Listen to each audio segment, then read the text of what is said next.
Hello and welcome back to Programs and Me YouTube channel. We were discussing tokens.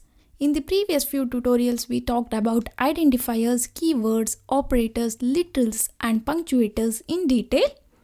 Today, let's take a program and let's identify different tokens present in that program. So here we have a program, Python program.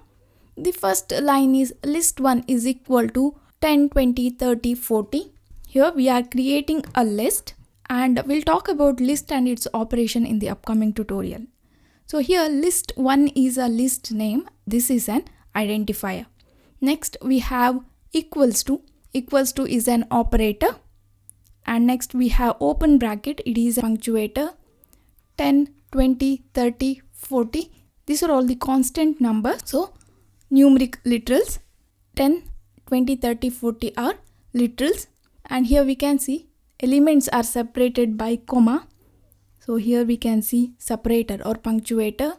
And here you can see closed bracket. It is also a punctuator. In the next line, result equal to 0. Result is a variable. So it is an identifier. Equals to is an operator. And 0 is a literal. Next line, for I in list 1. For is a keyword. Okay, reserved word. So for is keyword, I is a variable, so it is an identifier. In is a keyword, it has special meaning. So in is a keyword and list1 is an identifier. Next we have colon, so it is a punctuator.